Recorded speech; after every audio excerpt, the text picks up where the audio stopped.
En octubre de 1944 tenía tanta hambre que me comía hasta los bulbos de los tulipanes.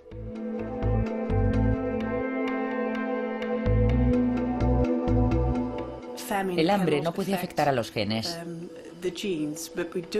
pero sí creemos que el efecto de pasar hambre podría hacer que los genes se activasen o desactivasen.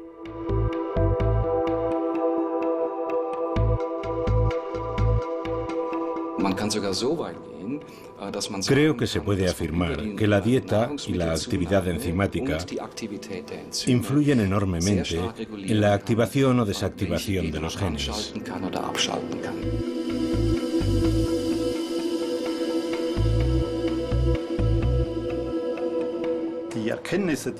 Los conocimientos que hemos adquirido, según determinados modelos, muestran claramente que el medio ambiente tiene un impacto en nuestros genes que puede transmitirse a las generaciones siguientes.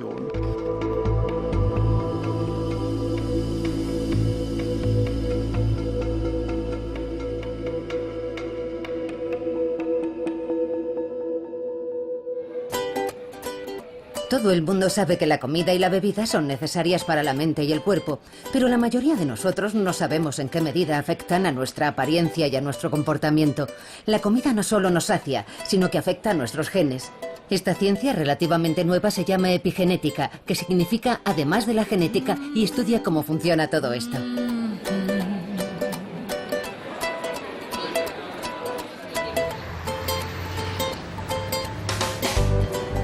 Anabel y Gemma Molero de Barcelona son gemelas idénticas.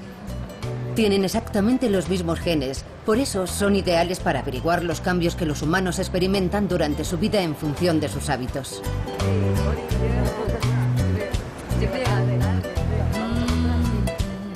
A la edad de 1 año seguían siendo prácticamente iguales. Bueno, siempre cuando éramos pequeñas hemos vivido juntas en casa de los padres. Pero cuando acabamos la carrera fuimos a vivir a Inglaterra y yo estuve 1 año y ella estuvo solo 6 meses. Y luego tú te fuiste a México, estuve 4 meses viviendo en México y también ahí nos separamos. Sobre todo, bueno, prácticamente toda la vida habíamos estado juntas, pero también a partir de los 14 años, cuando ya empiezas un poco a formar tu personalidad, nos empezamos a separar en cuanto a costumbres y hábitos. Vivir en lugares diferentes implica también llevar distintos estilos de vida. Hoy es fácil distinguirlas, ¿pero por qué? Sus genes, responsables de su apariencia, siguen siendo los mismos durante toda la vida. Sus hábitos alimenticios dan una primera pista. Mi alimentación realmente no está muy cuidada, no es muy saludable. Intento comer de todo, pero hay muchas cosas que no me gustan, muchas cosas que tengo alergia y no puedo comer. Entonces, sobre todo, como mucha pasta y como bastante carne. Bueno, yo lo que pasa es que yo hago bastante deporte, entonces intento cuidar mucho mi alimentación, como muchas verduras, muchas frutas. Creo que tengo una dieta bastante equilibrada. Además, a mí me gusta cocinar. Es evidente que la calidad y la cantidad de comida moldea el cuerpo, pero ¿en qué medida es permanente ese impacto en la persona y en sus genes? El doctor Manel Esteller trabaja en el Centro Nacional de Investigaciones Oncológicas de Madrid. Tiene su propia teoría sobre la causa de los cambios. Toma muestras de saliva que contienen el ADN de las jóvenes. Sus genes siguen siendo idénticos, pero algo ha cambiado.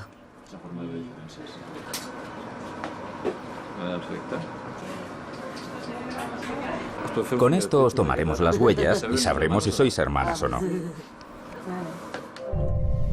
El núcleo contiene cromosomas. Están hechos de largas cadenas de ADN que contienen toda la información hereditaria, los genes. El ADN envuelve porciones de proteínas llamadas nucleosomas. Cuando los grupos metilos se posan sobre el ADN, los nucleosomas se unen. Esos segmentos de ADN metilados ya no pueden leerse. Los genes que los contienen se desactivan. En este caso hicimos una especie de doble estudio a ciegas. Por una parte respondieron a un cuestionario sobre su estilo de vida, qué tipo de alimentos consumían, si eran fumadoras o no. Al mismo tiempo teníamos los datos del ADN, teníamos el estado completo de metilación del ADN y cotejamos los datos de ambas y sorprendentemente, o no, encontramos que presentaban diferencias en la metilación del ADN por su diferente estilo de vida. La activación y desactivación de los genes explicaría por qué gemelos idénticos empiezan a ser diferentes en cuanto uno de ellos cambia el estilo de vida. Pero, ¿qué es lo que hace la metilación de ADN? ¿Qué ocurre cuando los genes se desactivan? Steyer ha examinado a cientos de gemelos en busca de respuestas. Uno de los casos más sorprendentes fue el de un par de hermanos gemelos que llevaban vidas muy diferentes.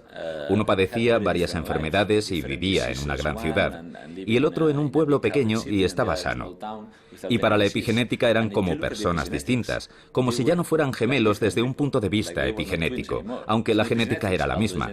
Y ese fue uno de los casos más extremos que hemos estudiado. Para los científicos, el epigenoma es una especie de diagrama de circuito que muestra qué genes están activos y cuáles no. Él ha comparado esos diagramas en sus experimentos con gemelos. Aquí tenemos un estudio de gemelos y este ejemplo es de dos gemelos que tienen la misma enfermedad. Y esta línea recta indica que no hay diferencias epigenéticas.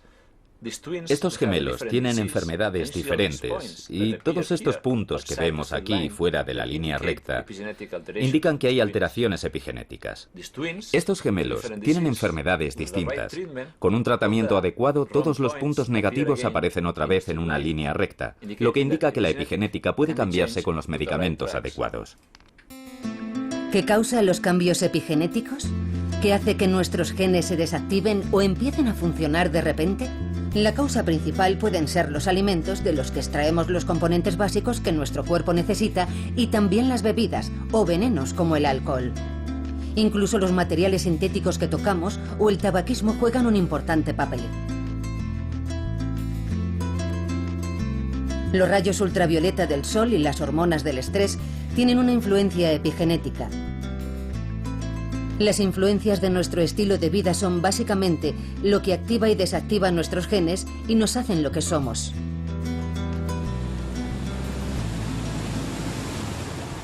El papel crucial de la alimentación en todo esto está siendo investigado actualmente en Ámsterdam, Holanda, a través de uno de los capítulos más negros de la historia de la ciudad.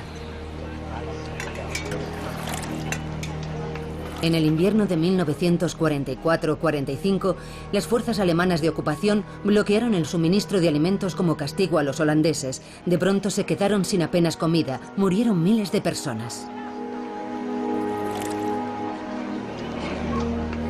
El bloqueo duró casi 6 meses. Los niños y las mujeres embarazadas resultaron especialmente afectados.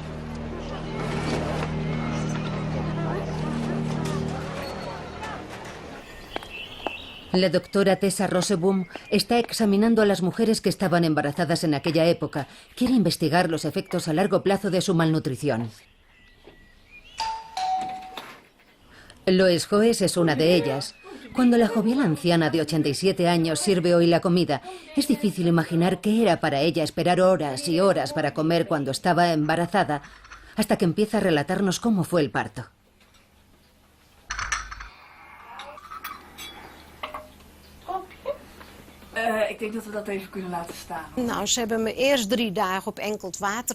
Antes del alumbramiento, me envolvieron en sábanas mojadas durante 3 días, porque tenía una infección renal. Intentaron provocar el parto para que mi hijo naciera antes.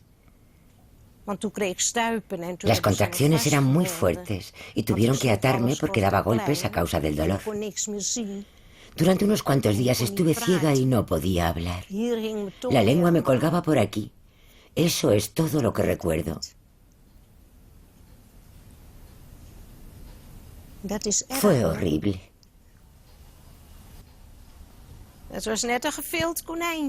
El niño parecía un conejo desollado, muy delgado y largo. Volví a casa con él, pero no podía alimentarlo porque no tenía nada. No podía salir a la calle con él, porque no tenía abrigo ni cochecito. En 1945 hizo muchísimo frío. ¿Cómo iba a cuidar de mi hijo? Nadie me ayudó.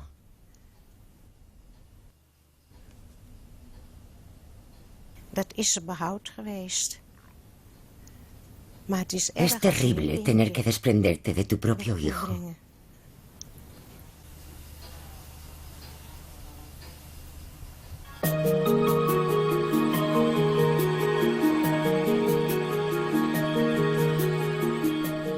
Este es el tipo de casos que llenan los archivos de su consulta.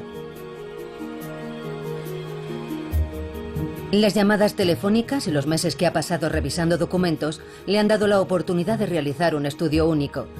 En ningún otro lugar se pueden estudiar las consecuencias de una malnutrición extrema en mujeres embarazadas y bebés neonatos durante un periodo tan prolongado como en los 6 meses que duró el bloqueo de alimentos.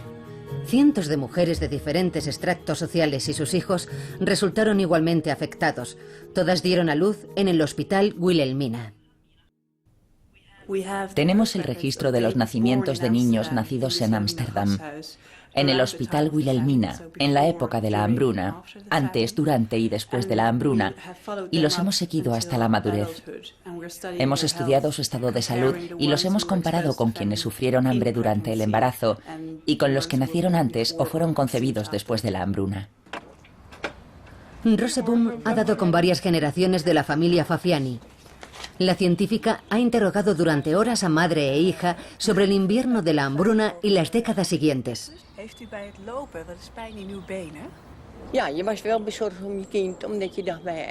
Sí, yo estaba muy preocupada por mi hija. Sabía que tenía que criarla, pero ¿cómo? No podía comprar leche. Y eso es importante para una criatura. Solo podía darle el pecho, pero no tenía suficiente leche. Fue terrible. Poco a poco se va haciendo cada vez más evidente que las privaciones pasadas han tenido consecuencias para su hija. Cuando tenía unos 17 años, me encontraron cálculos en un riñón. Me subió la presión arterial y aumentó mi nivel de colesterol.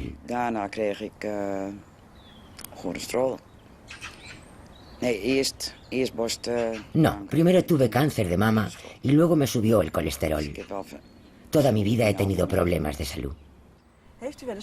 El hecho de tener mala salud le ha hecho pensar en una explicación. No tengo explicación para ello. Tuvo que ser el invierno de la hambruna, porque mi hermana es unos años más joven y no tiene ningún problema.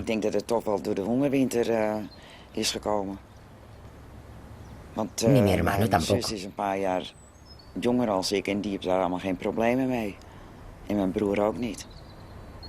Pero yo tengo todos los problemas. Evidentemente, algo en el demacrado cuerpo de las criaturas guardó información acerca de la mala alimentación para el resto de su vida.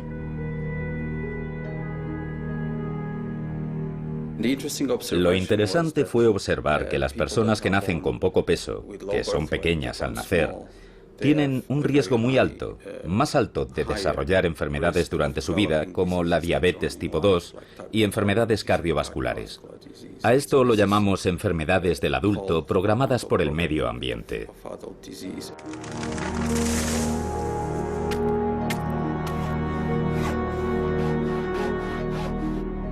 Una hambruna, por extrema que sea, no puede cambiar nuestro ADN, pero la malnutrición ha activado y desactivado de forma permanente los genes de los niños de la generación de la posguerra. Produjo una extraña reacción en la naturaleza, cuyos efectos son evidentes todavía. Lo que resulta fascinante desde el punto de vista de la epigenética es que algo que ocurrió hace tiempo solamente produce un efecto biológico más tarde. Y eso se debe a que la epigenética confiere memoria a las células, en las que deja marcas muy estables. Y unas décadas después pueden propagar esa memoria de los primeros años de vida. Los dramáticos efectos que pueden tener los genes desactivados por los alimentos se pueden ver en estudios con animales.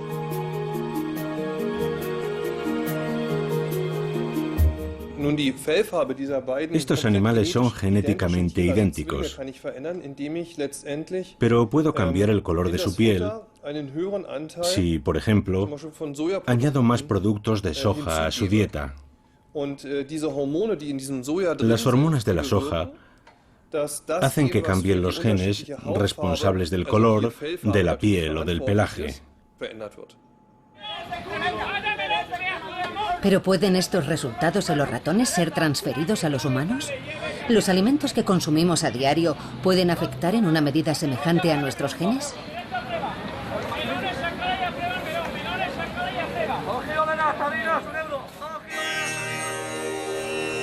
Un grupo étnico de la India meridional que no come ningún producto animal a causa de sus convicciones religiosas nos da una pista. Tanto los adultos como los niños suelen gozar de perfecta salud a pesar de una higiene inadecuada. Según los modelos occidentales, su dieta parece proporcionarles todo lo que necesitan. Algunas de estas familias emigraron a Europa y continuaron comiendo de la misma forma que en su país, pero muchos de ellos se enfermaron enseguida. La causa fue que las verduras, meticulosamente lavadas, no contienen la bacteria que suministra a los vegetarianos de la India la vitamina B12, importantísima epigenéticamente.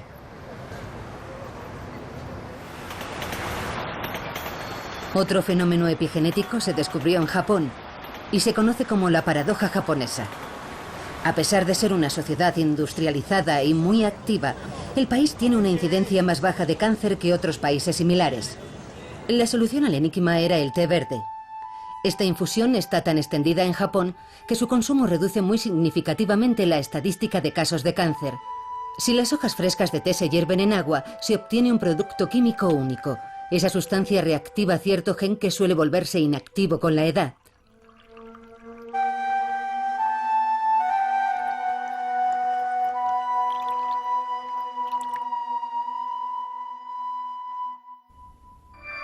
El té verde elimina los grupos metilo de los genes desactivados y simplemente los activa de nuevo. Los genes reactivados empiezan a producir las sustancias propias del cuerpo que luchan contra el cáncer. Creo que lo maravilloso es precisamente que en teoría cada enfermedad puede tener un componente epigenético muy importante, porque prácticamente todos los genes del genoma están regulados por marcas epigenéticas. ¿Los marcadores epigenéticos y los cambios genéticos son también responsables de las enfermedades mentales? Nuevas investigaciones sugieren que las causas de la esquizofrenia, que siguen siendo inciertas, pueden ser de naturaleza epigenética. Nuevamente, fue una hambruna lo que dio alguna idea. La pista condujo hasta China. A finales de los años 50, Mao Zedong decretó que todos los hombres y mujeres tenían que trabajar en la producción de acero. Nadie cultivaba los campos. El trigo estuvo pudriéndose durante 3 años. En su desesperación, la gente empezó a comer la corteza de los árboles. 15 millones de personas murieron y la incidencia de esquizofrenia en China se duplicó en las siguientes generaciones.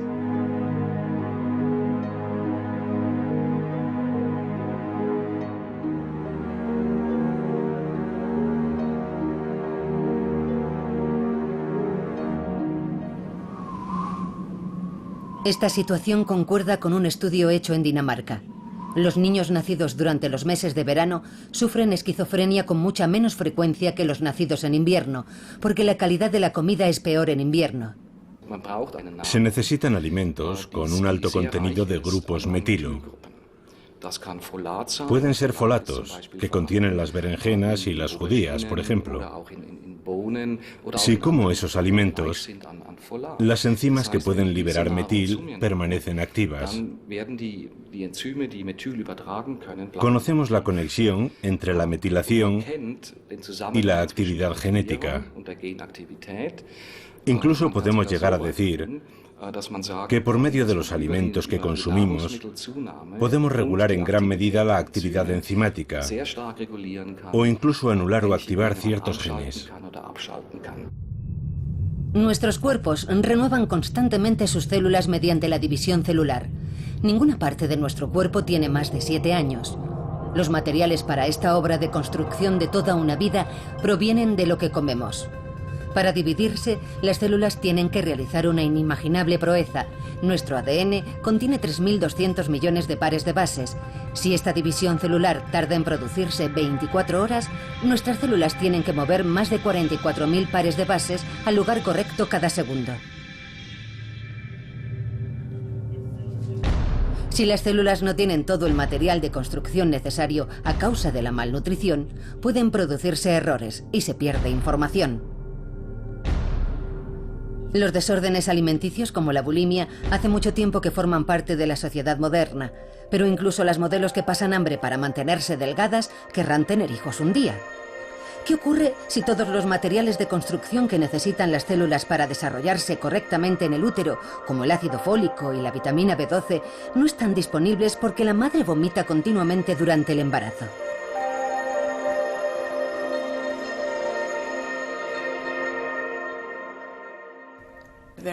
Muchas mujeres vomitan al principio del embarazo y siempre hemos pensado que no era un problema importante porque desaparece a las pocas semanas o meses. Y el bebé suele ser visto como un parásito que obtiene todo aquello que necesita. Pero este estudio ha demostrado que si existe malnutrición al principio de la gestación, aunque después no vuelva a producirse, tendrá un gran efecto en su salud.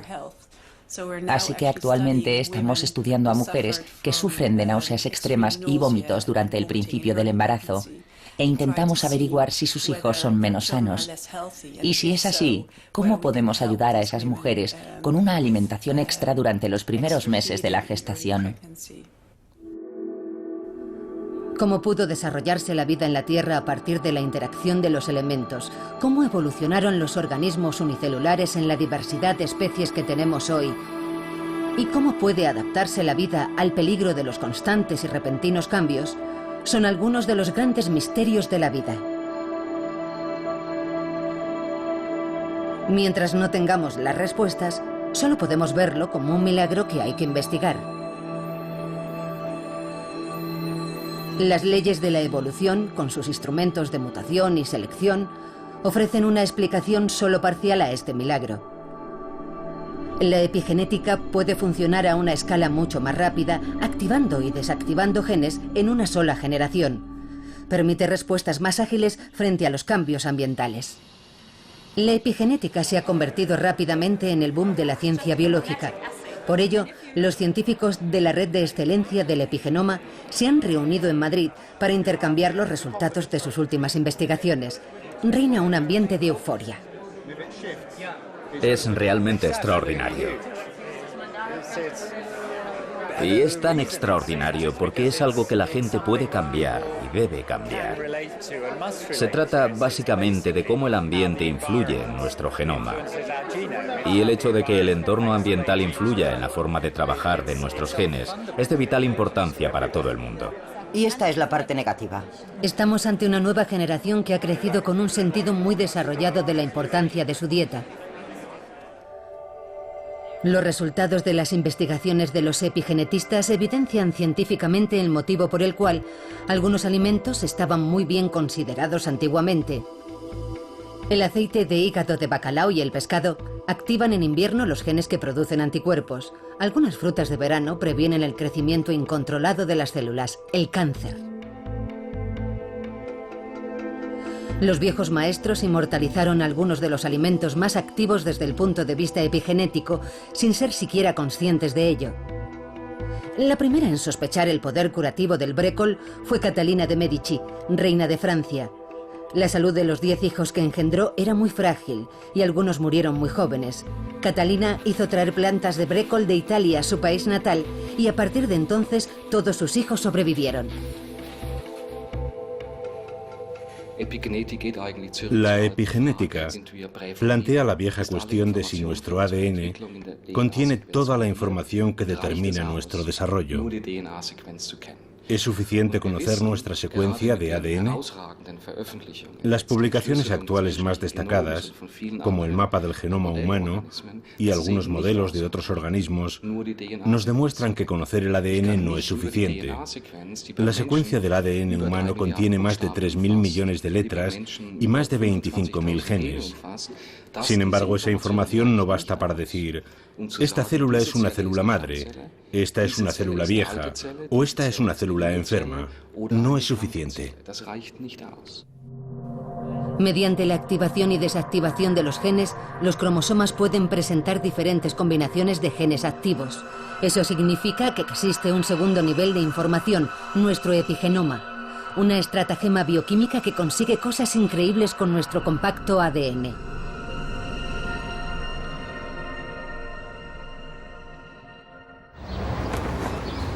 Recientemente se ha hecho un sensacional descubrimiento en Suiza que podría tener repercusiones inimaginables en la investigación. En la Universidad de Basilea, el epigenetista Renato Paro calentó a 37 grados los huevos de la mosca de la fruta.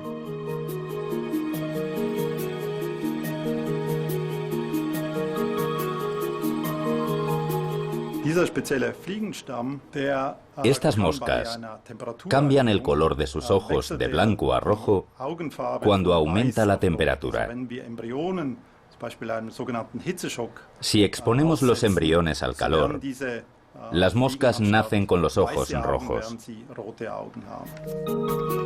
Sin embargo, el verdadero y sensacional hallazgo de Paro y sus colegas se produjo cuando inspeccionaron el color de los ojos de las crías de dichas moscas. Había ocurrido algo que supuestamente no debía ocurrir. Descubrimos que la descendencia de esas moscas también tenía los ojos rojos, aunque las crías no habían estado expuestas a factores ambientales externos, como un aumento de la temperatura. Resultó que esos rasgos podían transmitirse epigenéticamente. La herencia epigenética significa que las características adquiridas se transmiten a la siguiente generación. Esta afirmación fue ignorada durante mucho tiempo, pero ahora se ha probado en las plantas.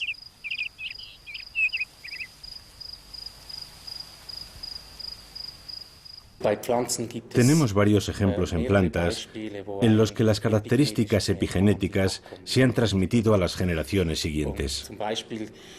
Hay variaciones de color que han pasado a las semillas y a los pétalos debido a los cambios epigenéticos.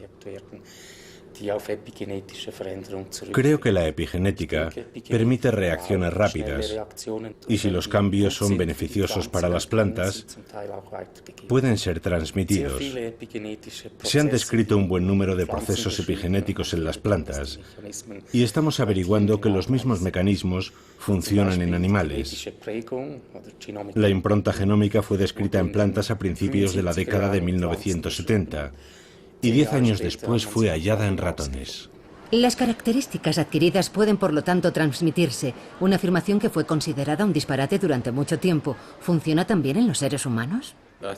Creo que hay pruebas fehacientes de que existe la herencia epigenética, especialmente en respuesta a las señales ambientales. Los resultados del estudio de la doctora holandesa Tessa Rosseboom sobre el invierno de la hambruna en Holanda confirman la herencia epigenética.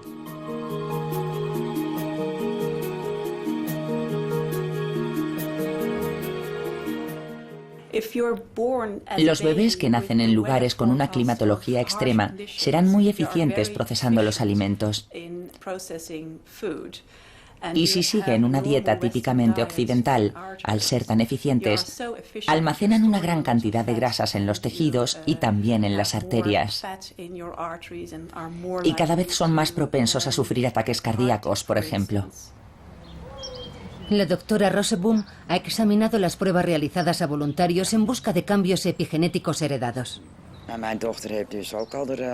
Mi hija sufre a menudo infecciones en la vejiga. No sé si tiene que ver con el invierno de la hambruna.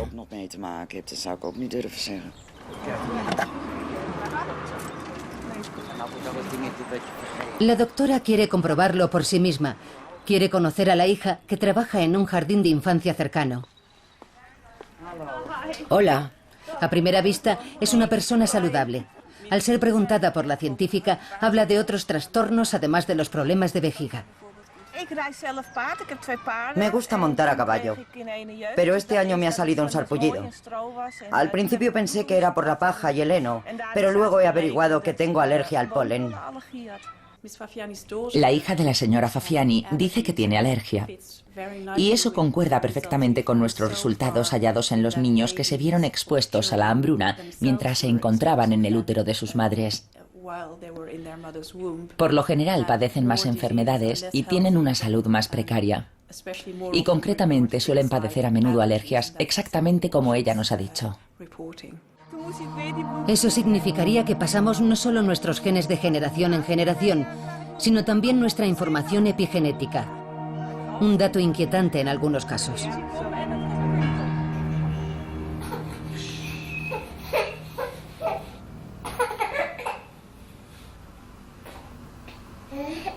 Los bebés que están en el útero y los recién nacidos se ven afectados por la alimentación que reciben. Lo que comen en los primeros meses de vida programa sus cuerpos para el resto de su existencia. No solo es importante el alimento, sino el material donde se sirve. Los biberones hechos de policarbonato contienen una sustancia que se desprende en pequeñas cantidades. El bisfenol A es un material fundamental que se utiliza en la elaboración de plásticos y revestimientos para productos en los que se busca una larga duración, resistencia al calor y seguridad. Como por ejemplo cascos para ciclistas, gafas de protección, CDs, DVDs, parabrisas, teléfonos móviles y menaje para el hogar. También se encuentra en los biberones y cuando se calientan, las moléculas de plástico que se desprenden las consume el niño junto con la leche. El bisfenol A no es tóxico, pero no es totalmente inocuo.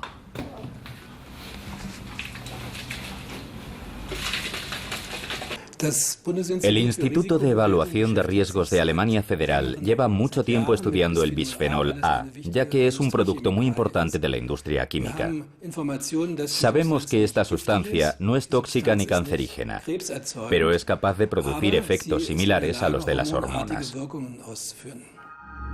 Debido a su estructura molecular, el bisfenol A se adhiere a nuestros receptores de estrógenos. Estos receptores se vuelven entonces activos y pueden activar genes que deberían permanecer inactivos. Hay varias publicaciones científicas que indican que incluso la ingesta de minúsculas cantidades de bisfenol A puede provocar cambios en la pubertad. Por ejemplo, puede causar cambios en el crecimiento de las glándulas mamarias y en el tamaño del útero o de la vagina. Los investigadores sospechan que el bisfenol A puede incluso programar el cuerpo de las niñas para que acelere su paso a la pubertad. Hay muchas niñas que ya han desarrollado pechos y se quejan porque son demasiado jóvenes. Yo soy muy joven todavía, solo tengo 9 años. En experimentos realizados con animales, la conexión entre la madurez sexual y este omnipresente producto químico ya ha sido probada. Las autoridades europeas todavía no ven motivo para actuar porque consideran que no afecta a los seres humanos, a pesar de que el calentamiento continuo degrada gravemente esta sustancia y los primeros dientes hacen el resto. Un dato importante cuando se evalúan los efectos del bisfenol A es que los humanos lo metabolizan total y rápidamente. Si el metabolismo humano elimina inmediatamente esta hormona artificial, ¿cómo se explican entonces los resultados obtenidos en el Hospital Charité de Berlín? Fuimos el primer grupo del mundo que probamos la presencia de restos de bisfenol A en la sangre de las mujeres embarazadas y de sus hijos recién nacidos.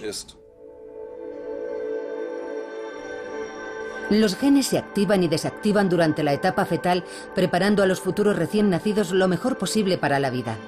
Algunos de los genes activados permanecen activos durante varias generaciones. ¿Estamos manipulando los genes de nuestros nietos sin ni siquiera saberlo? La hormona artificial bisfenol A no solo se encuentra en los biberones. La mayoría de latas de conserva están recubiertas con bisfenol A y después de llenarlas se someten a un breve proceso de calentamiento. Según los investigadores, la tendencia a la obesidad también puede ser debida a esta sustancia, ya que en experimentos con animales ha quedado demostrado que tiene consecuencias en las ratas.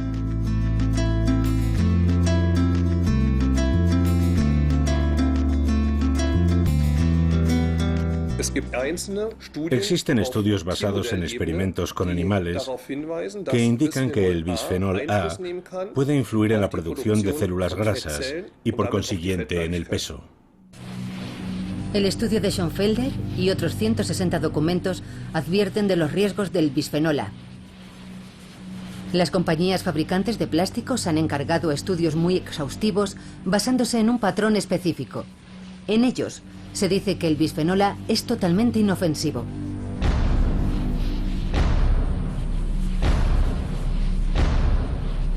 Todos los estudios realizados utilizando este patrón demuestran sin lugar a dudas que esta sustancia es totalmente inocua. No hay motivos para cuestionar el uso del bisfenol A en sus actuales aplicaciones. Los productos son buenos y seguros. Otros países no creen que este material sea tan inofensivo. Canadá ha publicado un informe que dice que los plásticos que contienen bisfenol A deberían ser eliminados de las áreas en las que puedan afectar a mujeres embarazadas y a recién nacidos. Yo comparto esa decisión. Los padres que no quieren correr riesgos ya utilizan productos plásticos libres de bisfenol A o biberones de vidrio, particularmente en Estados Unidos y en Japón. Todo lo que debe haber en los biberones de los bebés es leche y no estrógenos sintéticos.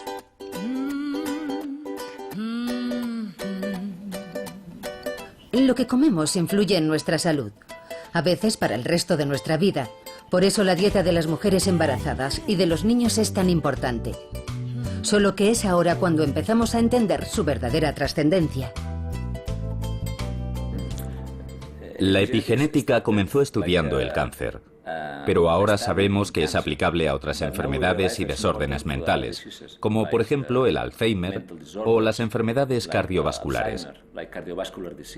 Y creo que constituirá la nueva frontera en el estudio de las enfermedades humanas.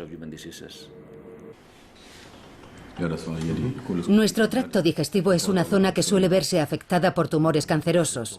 En Berlín, los epigenetistas han aunado fuerzas con los médicos para que esta joven ciencia pueda estar al servicio de la prevención del cáncer lo antes posible. Es una gran ventaja descubrir el cáncer de colon en sus primeras etapas. Naturalmente es mejor descubrir el problema antes de que se convierta en canceroso y así poder prevenir el cáncer. Si se diagnostica a tiempo, los pacientes tienen muchas posibilidades de recuperación. En caso contrario, la situación deviene mucho más grave.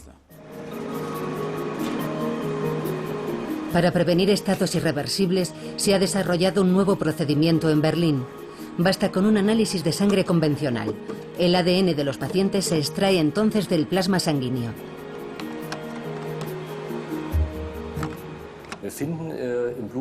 El plasma sanguíneo contiene fragmentos de ADN que proceden del tumor. Las células mueren en el tumor. El ADN se desprende y va a parar al torrente sanguíneo. Cuando analizamos una muestra de sangre, podemos detectar el ADN del tumor, pero solo porque la huella de metilo del ADN en un paciente enfermo es diferente a la huella del ADN que presenta la sangre de un paciente sano. El patrón de metilación en pacientes con cáncer es resultado de los genes que se activan o desactivan en el tumor. Si se encuentran esos patrones, la presencia del cáncer de colon es altamente probable. Aunque este método está en periodo de ensayo, las ventajas de la diagnosis epigenética son evidentes. El cáncer se puede detectar mucho antes que en las exploraciones rutinarias. La medicina epigenética podría tratar enfermedades incluso antes de que éstas se manifiesten.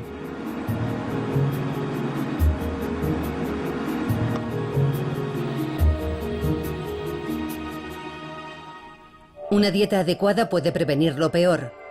Las superestrellas de la dieta epigenética son los aguacates, el brécol y las granadas, cuyos milagrosos efectos se han probado hace mucho tiempo.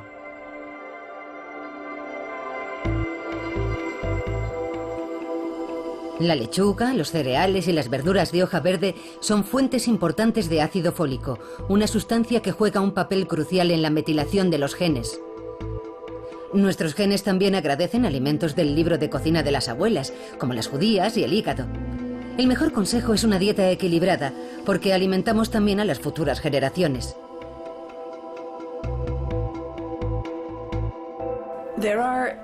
Hay alimentos especialmente indicados por su relevancia durante el embarazo. Por ejemplo, el consumo de pescado azul es muy importante. Y también las verduras de hoja verde tienen una gran importancia en la dieta.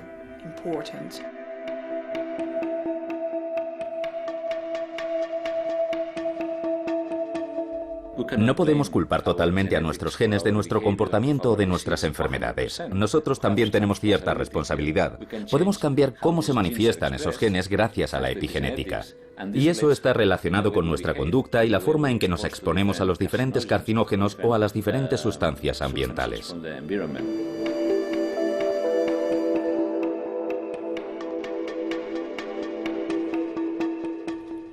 Las cuestiones relativas a la composición de nuestra dieta, el metabolismo de las vitaminas y otras cuestiones que afectan a nuestro organismo son aspectos cruciales de la epigenética.